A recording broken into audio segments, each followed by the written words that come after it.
Okay, I think we're like 1 minute late, but we are live. Hello to everybody, and I don't say everybody because there's tons of people watching. Hopefully, in the future. So I don't think there's a lot of people watching yet. Hopefully, some of you will jump on here, but in the future, for those of you who are rewatching this, what we decided to do for this first live of ours is go over some questions that we got. For I asked for people to put in some questions that we could answer about us, about our homestead, or whatever people want to know. So we got some questions that we're going to talk about, answer those. And for anybody who jumps on here, feel free to go in the comments and ask another question, and we'll see if we can answer it. So I'm Cody. Our YouTube channel is More Than Farmers, and this is Shelly, my wife, and we have 4 children. We are homesteading in Ohio, and yeah, we have a channel about that, and we will go ahead with these questions. Even though maybe I'm not sure how many people are watching, but we'll just go over these questions, and you'll be able to go back and look at it later. So first of all, have one from Ben. Ben, hi. I am so glad for all the input that you give to our channel. Lots of comments from you, and we really appreciate that. So I'm going to start off with a question from you. What would you say was the biggest challenge that you faced in starting your homestead, and how you overcame it? You want to go, or should I? you can. All right. So what I feel like the biggest challenge for us in starting our homestead, there was lots of challenges that came after we got into it that we can talk about. But just in getting started, I feel like was getting a piece of property to homestead on. And it wasn't finding a piece of property, it was getting the property, because we had $0. I mean, we had more than $0, but we literally we were broke like all the time. And so, and I wasn't using credit cards. I didn't have any credit built up. And so we weren't sure what to do. And we were able to get a personal loan, but it couldn't be a big loan. And so we really had to find something. We prayed a lot about it. And honestly, we probably jumped in too quickly and stuff, but we did pray a lot about it. And we felt like we were given a place that was perfect. It was property we're on now, about 5.5 acres. And it was listed as just land, but there was actually an old house on it that needed to be torn down, which for most people was a liability. And for us, it was kind of too. But we were able to reuse the basement that the house was built on. So we're able to get the land for pretty cheap. And then we built the house ourselves, and we did some crazy stuff to be able to afford to build this property, to build our house. We got a lot of stuff at auctions, garage sales, thrift stores, and it's still a very nice house. I was very selective with what I got, but I really looked and looked and looked, because we just couldn't afford to build a house the way everybody else did. So I feel like that was the biggest challenge in getting started. When me and Shelly were talking about these questions the other night, I think more what she had in mind was like once we got started, the challenges that we faced. So like, what's your idea on our biggest challenge starting homestead? Well, for sure, the finances was a big part of it. But also just like getting animals. It was like we would get the animal before we were completely ready for it. And so then it was really stressful because, I don't know, animals are so much work, so much more work than we thought they were. Right. And so like we would get a cow before we really had everything set up. And yeah, if you do that, there will be like a hailstorm or something. Right. And you'll need shelter for them that you didn't realize you needed. And so I think that was a really big part of it too. And also one of the biggest challenges for us in starting our homestead here was that we were living in a camper. We weren't actually living in a house. Right. And so that for me as a mom was really stressful to not have a house to live in while we were building our other house. Yeah. So there was a lot of thought that went into getting started, but probably not enough thought. Yeah. And we ended up, we didn't have, so like I said, we're basically broke, and so we didn't have the money to make, and when we got the loan, we didn't have the money to make the loan payment and a rental payment. So we bought a a cheap old camper, and we were living in that for 6 months. And then we were living in our unfinished basement for another 6 months. We had 2 babies. Our second child was born while we were living in the camper. And that's stressful, even if you've got your house and your life all set up. But we were starting a homestead, building a house, living in a camper, and had a baby all at the same time. Yeah. And anyways, by the way, I do see a couple of people are on here watching. Hello, welcome. And by the way, if you want to just drop in the comments where you're from, that would be cool. I would love to see where people are from that are watching this. And if you're watching this later, the recorded version on YouTube, drop in the comments where you're from too. I would love to know. That'd be great. Where do you see where people are on? So up there it says that there's 3 people watching. Okay. And here's where their comments will come up. Come on, say hi. Okay, so, and if you just got on here, what we're doing is we're answering some questions that I put a post out asking if you had questions for us that you would like to have answered about us, about our homestead, whatever. And I've got a list of them here that we're going to go over and answer. And so this should be a lot of fun. And by the way, the background here might look a little odd, and it's because we're in a closet.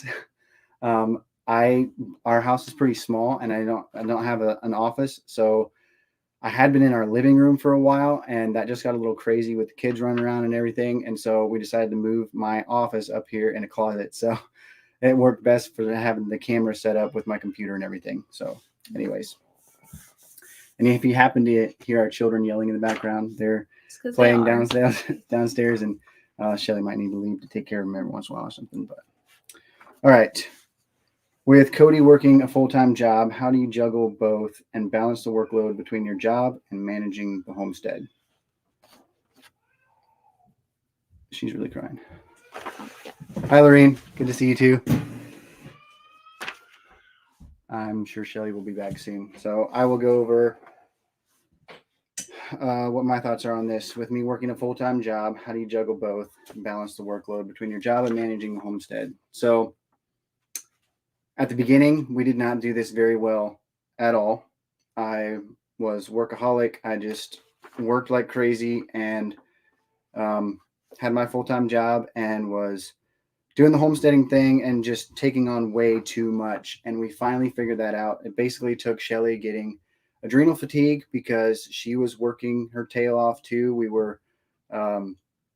had built our house. Like right away we started gardening, right away we started getting animals, and then on top of that we started doing farmers market, which takes homesteading to the next stress level. And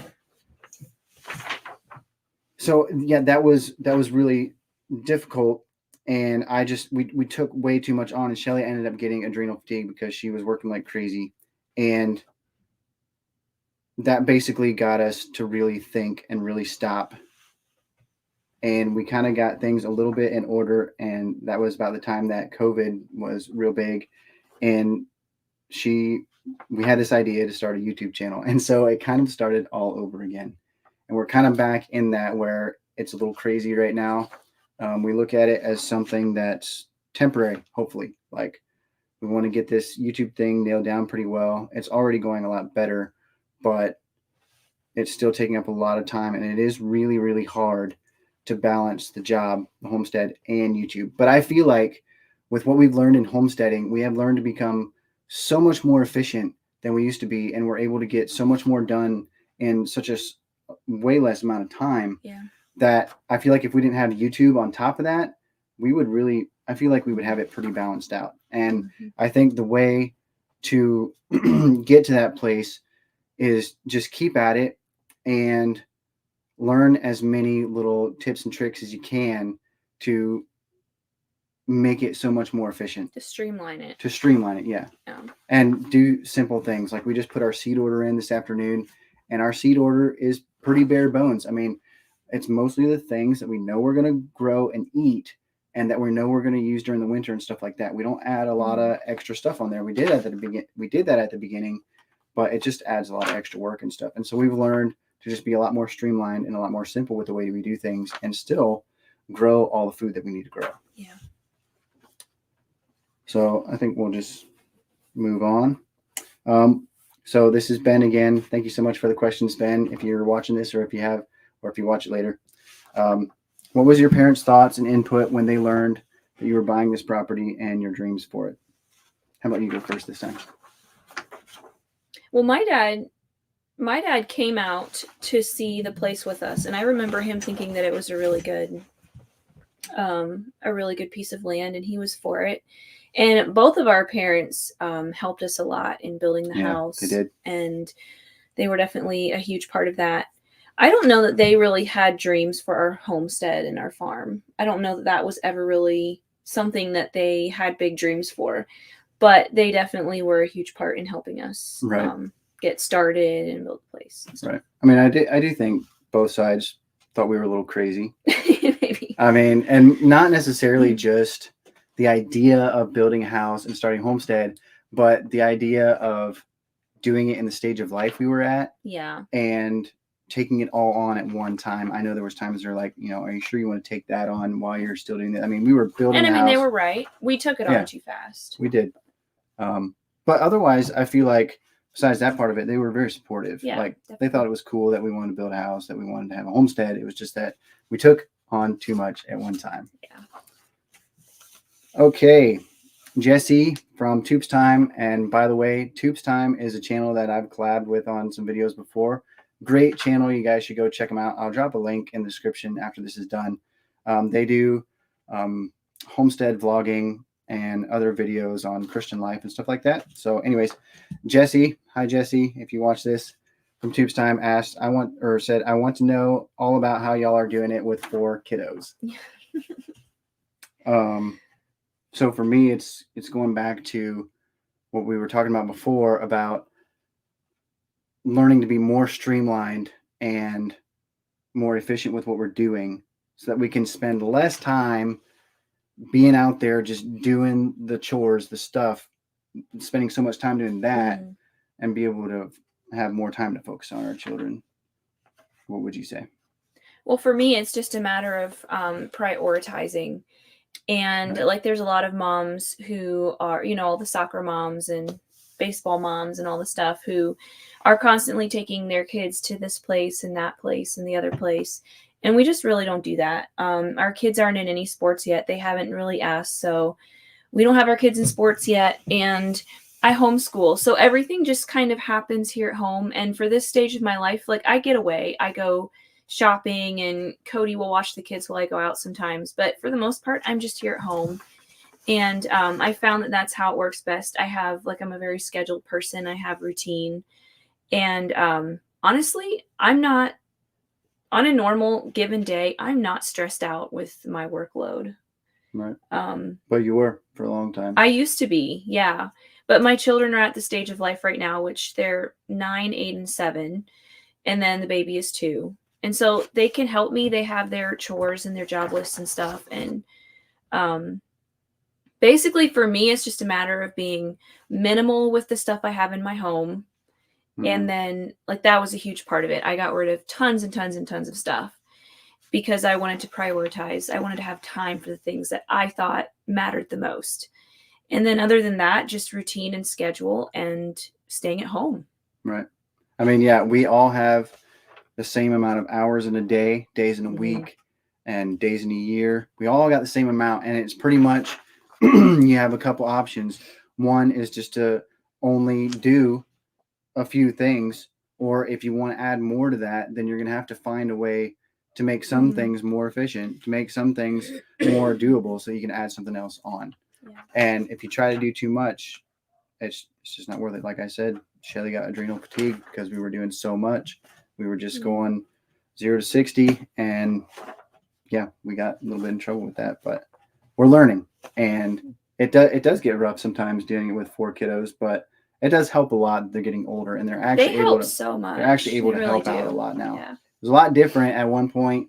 We were doing this thing with 3 babies in diapers. Yeah. And that was crazy. That didn't work. Don't try. And this is Jamie. Hi, Jamie. Glad that you asked us some questions. What do you guys see as a plan ahead for the future? And I guess this could be pretty open-ended.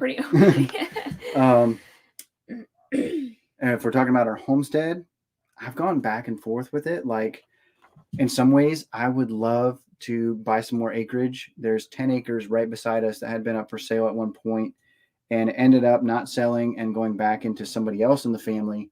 So I don't know if they would ever be open to selling again, but I thought that would be really cool to get 10 more acres, run some beef cows, maybe some sheep, whatever. And I'm giving away one of the questions that comes later. But I've also then realized, I mean, homestead does really tie you down.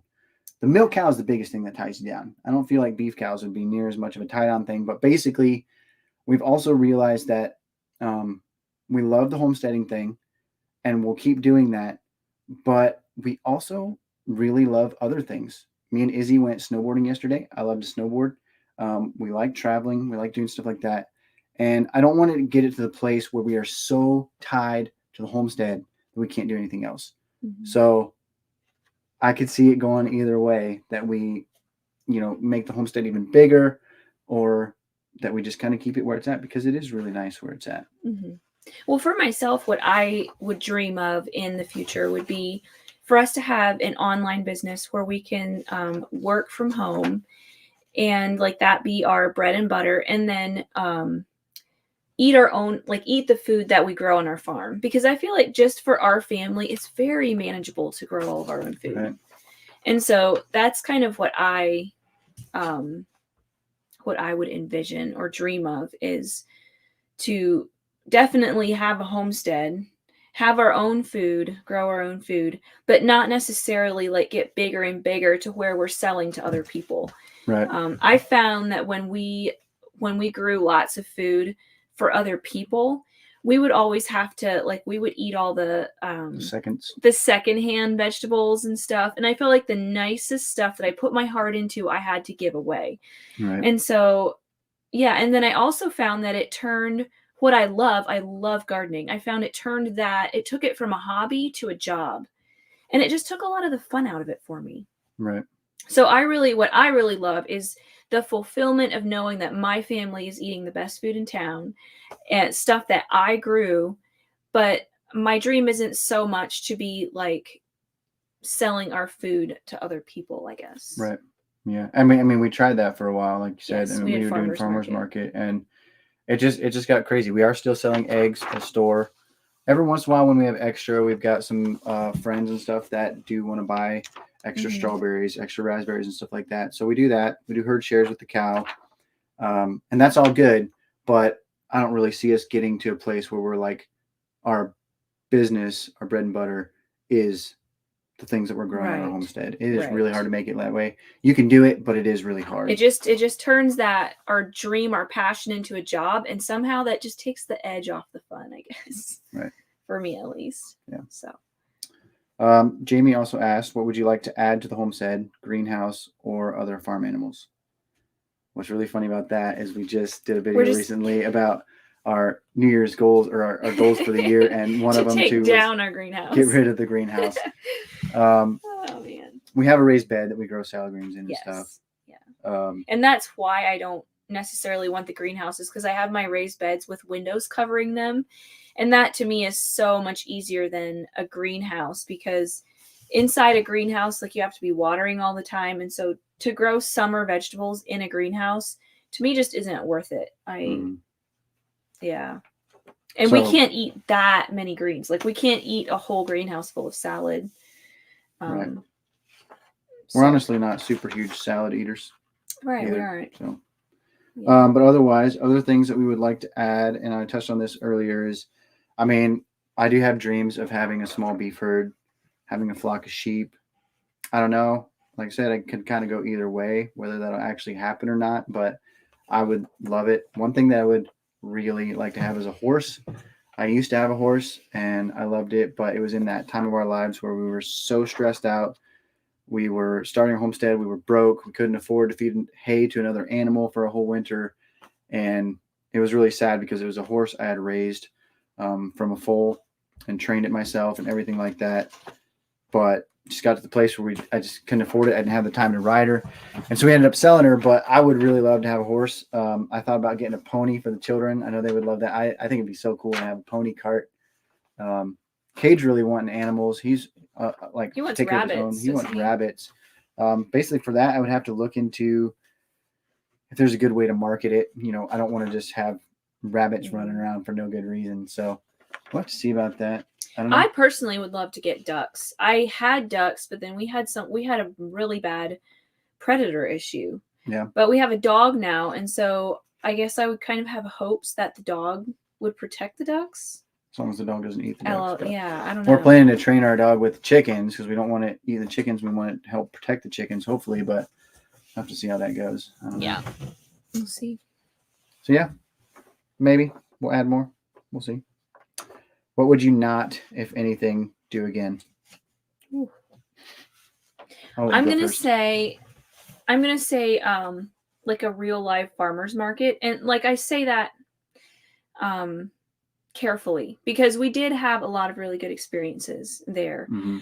But it stressed me out so bad because we would package all these vegetables up and take them to farmers market, and sometimes they would sell and sometimes they didn't. Mm-hmm. And so then we switched to an online farmers market, which if you're looking for an online farmers market, we have great friends who have an awesome website. It's called onlinefarmmarkets.com. Yes, it's great. And so people put in their orders before you even go out to your garden and pick things. Right. And then you can package it and drop it off. So you spend like half the time, and you can do it whenever you can do the drop whenever you want. It doesn't have to take up that your whole Saturday morning. Right. And plus you don't come home with all sorts of stuff that didn't sell that you then have to process so that it doesn't go to waste. Right. I found that incredibly stressful. Trying to think. The other thing that I would not do is get more animals before I've completely figured out the animals that I already have. Right. I think that's one thing that really stressed us out, is that we had like 10 things that all at one time that weren't working for us. And if we would have like slowly taken one step at a time and been like, okay, we've mastered the chickens now, let's get a cow. Right. And then we would have saved ourselves a lot of grief. Right. You might want to scoot over just a little bit, almost out of the screen. Yeah, so for me, we talked about how we got started with building our house and getting the homestead going and stuff. I think one of the biggest things for me is I would not do the full-time job, building a house, starting a homestead all at the same time.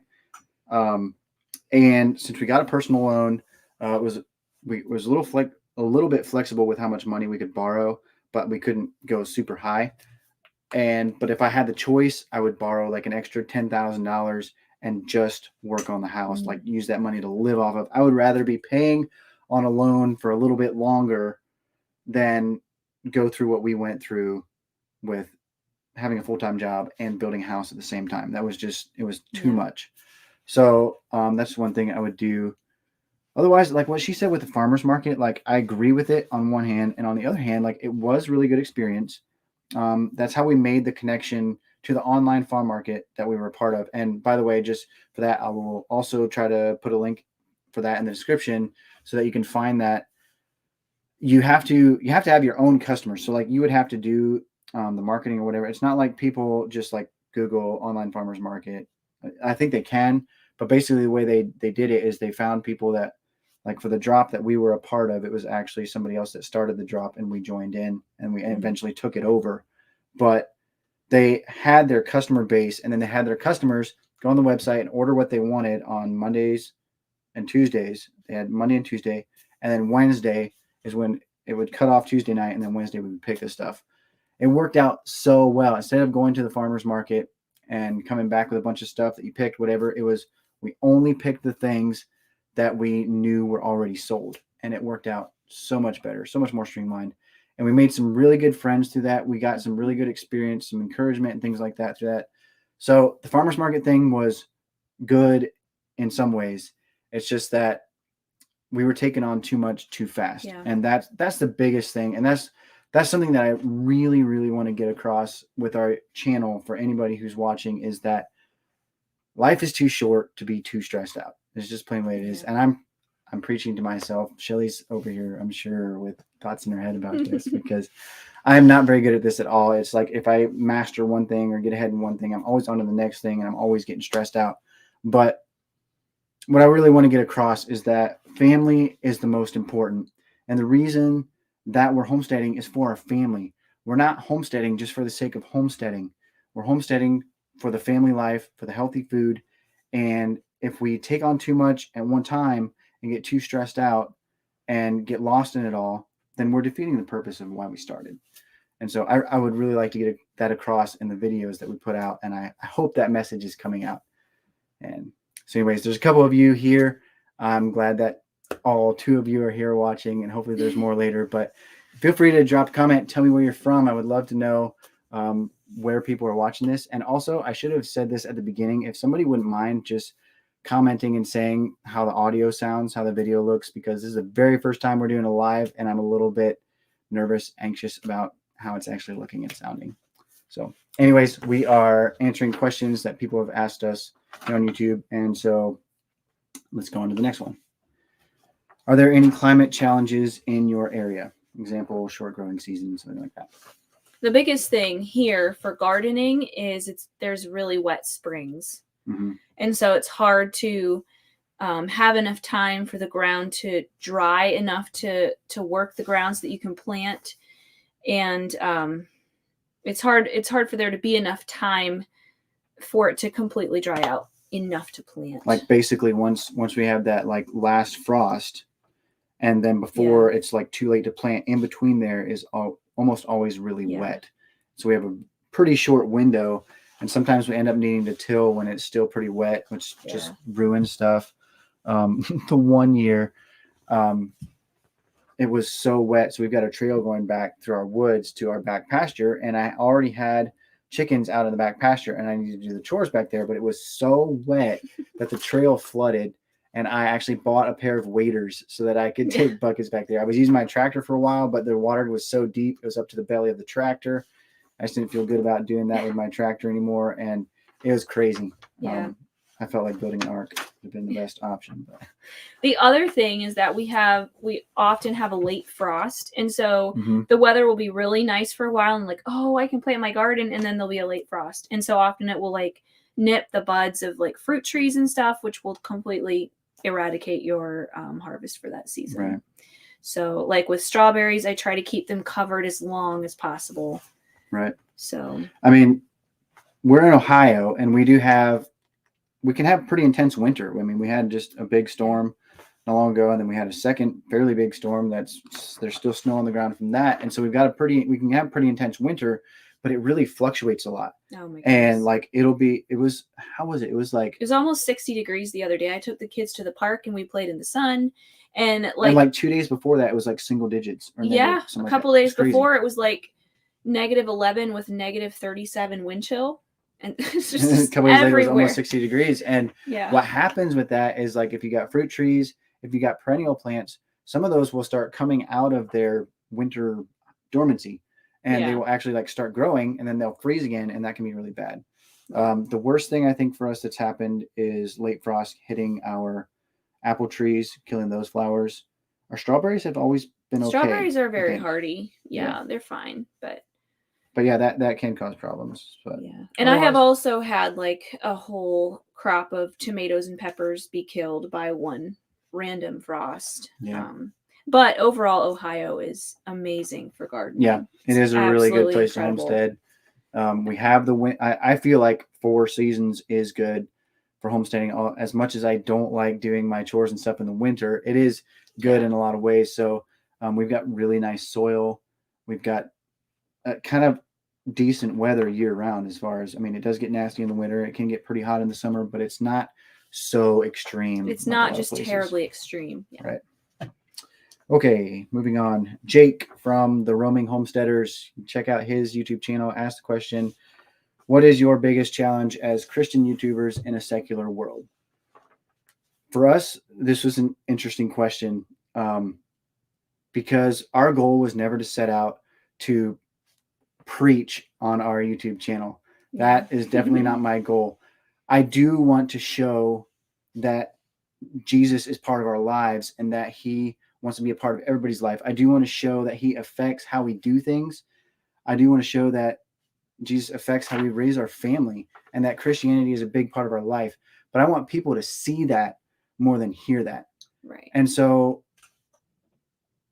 for me, I mean, I do realize that so much of the stuff on YouTube or anywhere out there in the media is not good. I mean, it's just, yeah, there's a lot of bad stuff out there in this secular world, if you want to call it that.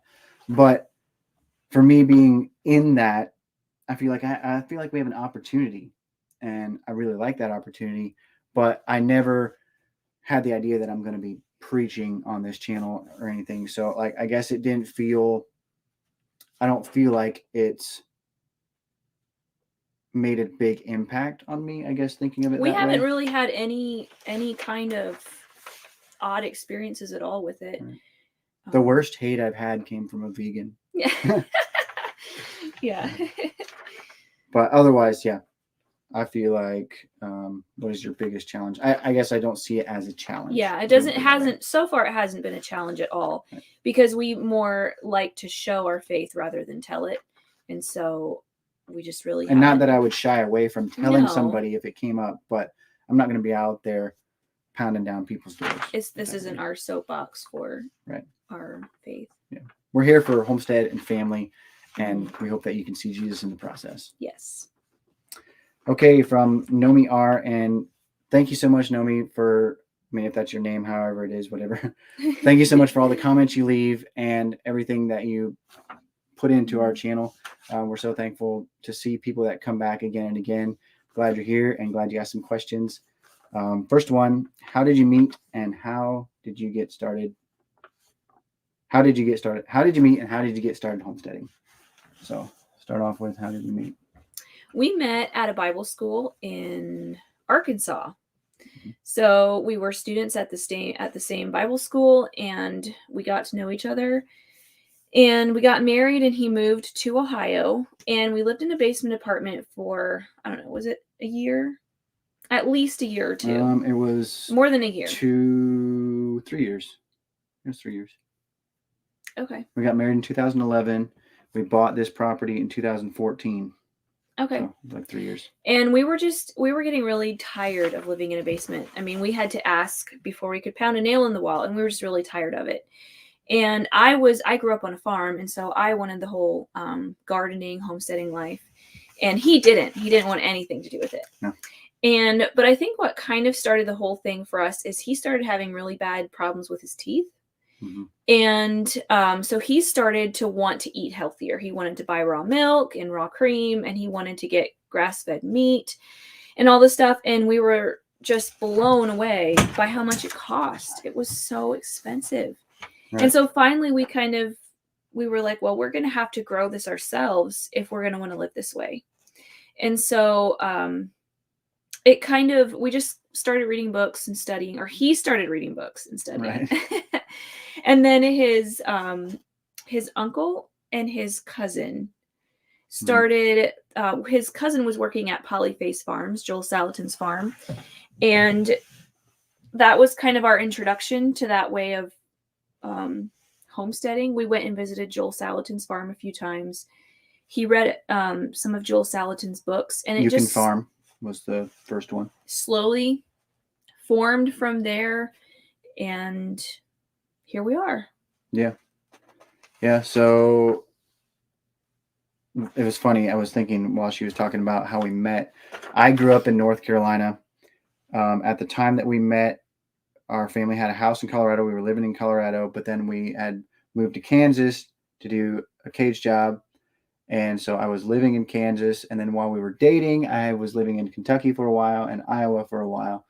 And finally, ended up moving to Ohio. But I just thought I'd throw that out there because it was a little crazy, all the places that I was living right around that time.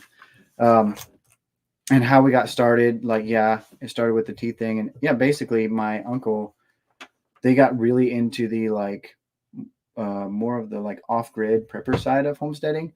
And it kind of, I feel like it sparked some fear in me, I guess, about, what's coming. We need to be prepared for that and stuff like that.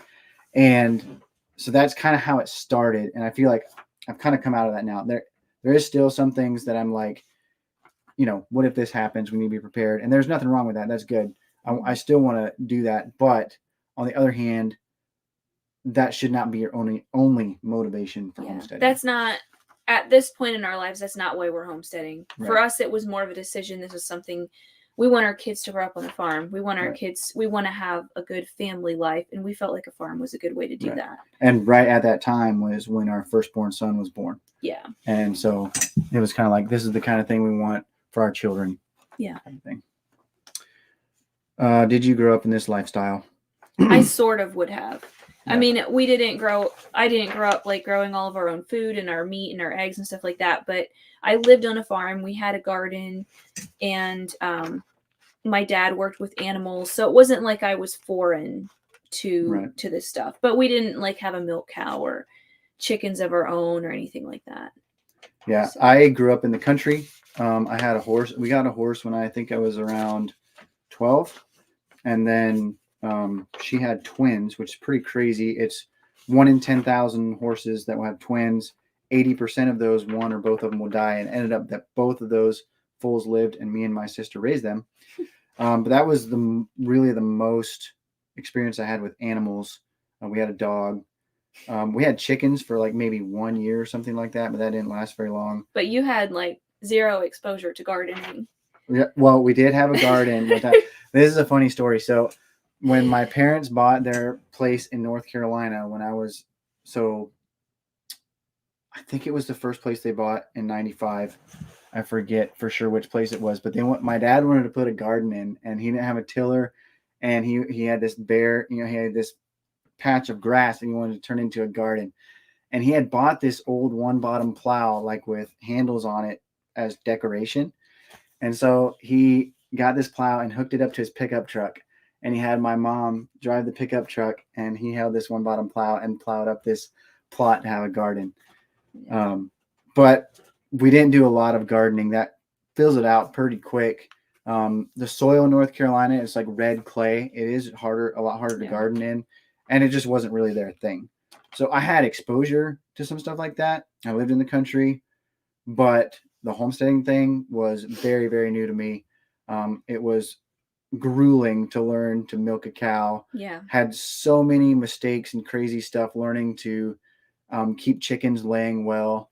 And the gardening thing, Shelly would laugh at me at different stuff that He one time asked me, I was planting potatoes, and he was like, honey, seriously, what's the point of putting one potato in the ground if you're just going to dig it up and have one more potato? He thought... Which is somewhat of a valid question, because... He thought one potato just made another potato. Okay, so you cut up the potatoes, and I thought you were putting pieces in. So, you cut the potato into like 4 pieces. Oh, so like one potato would actually make 4 potatoes. Right. But, so we also planted onions, and you plant one little onion bulb, and you get 1 onion from it. So, I thought that was somewhat of a valid question. But yeah, I really had no idea, and I'm still learning. There's lots of stuff to learn. But yeah, so I did not really grow up in this lifestyle. Do you have plans to expand the livestock side of your farm? Which we did kind of talk about that. We kind of talked about that, depending on when people jump on or whatever. Basically, possibly, I don't know. The idea is that I would love to have more acres and have beef cows and have sheep. But I also don't know that I want to get more tied down to the homestead, because there are other things that we like to do. So I could see it going either way. At this point, I do want to have something that Kadesh, our third child, could do on his own. He really wants rabbits. I want to make sure I can have a market for that, because I don't want to just have populating rabbits and nowhere for them to go.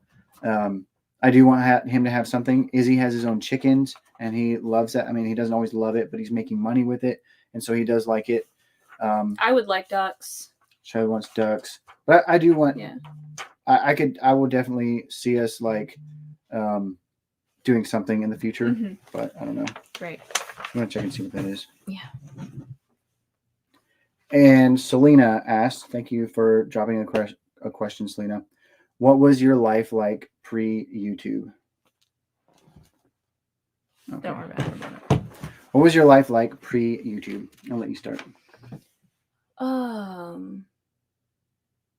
mean, I'm not going to say that it's that much different. Basically, I feel like the difference is that you just have to spend a lot more time on the computer than you would have. Right. Because the biggest part, it's so funny because when people think of YouTube, they think of just having your camera out all the time and just videoing all the time. And it is not like that. I mean, it you're would be for seeing, some people who like do daily vlogs if you and do a stuff. vlog, but for us, Right. it's not like that. For us, the part that takes the most time by far is the editing. So that would be the main difference, is that Cody has to be in his office editing. And so, and I mean, that is big. That is a Right. big sacrifice. But I wouldn't say that not that much other stuff has changed, I wouldn't say. Right. Before I answer this, just let you know real quick, this is the last question that I have on this list. And if anybody on here, all one of you, there every once in a while, had as many as 4 on here. Yeah. But if anybody who jumps on here has any more questions to ask, just drop it down real quick, because after I answer this, then we'll probably shut it down. So anyways, what was our life like pre-YouTube? Kind of like what she said. I spend probably about 20 hours a week. That would be videoing and editing. And yeah, about 20 hours a week. That is a lot of time. It is. Added onto a full-time job and having a homestead and having 4 children to take care of. That's a lot. Pre-YouTube though, so I would say about a year before, half a year to a year before we started YouTube, I wasn't spending any less time doing crazy stuff, or right. being really busy and stressed out and stuff. The year or so before we started YouTube, in between there, it was getting a lot more chill. Better. It was that COVID year where like everything was shut down and stuff. We did a whole bunch of like hiking and boating, and we just had a lot of fun that summer as a family. And then it was after that we started YouTube. And so then, but before that time, it was, I would say, just as crazy as it is now, but it's because we were still like, we're still learning a lot. Really learning. We're still learning, but before where we are now, it was like really learning, like really intense, and it was stressful. At times, I had like 4 calves here on the farm at one time, with 2 cows, and calves were dying on us. Our chickens weren't laying eggs, and it was crazy. And so it was really intense. We got past that intense part, and then we got past the intense part, and we were having a lot, I feel like, more free time and stuff. And then we took on the YouTube thing.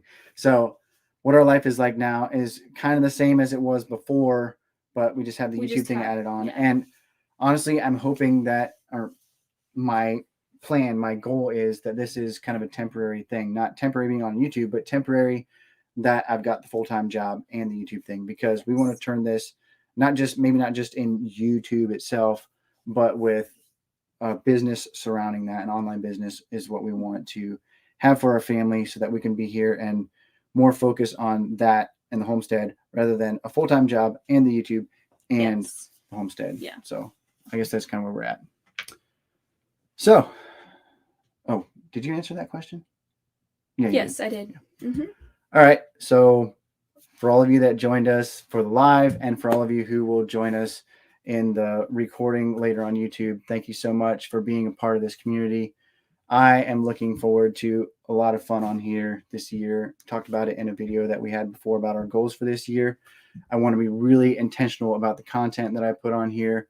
I want to interact with you guys as much as possible with the lives, with the community tab and things like that. So I'm really looking forward to that. Thank you for each one of you who gave us questions to answer and who comment on our videos. We're so glad that you're part of it. And do you have anything else you want to say? Comments are very encouraging. They light up his face. Yeah. It is a lot of work to do, and come to the end of something, it's just like, nobody said anything. Nobody even liked it, whatever. But I really appreciate the input that you guys give us. And let me know if there's specific videos you want to see.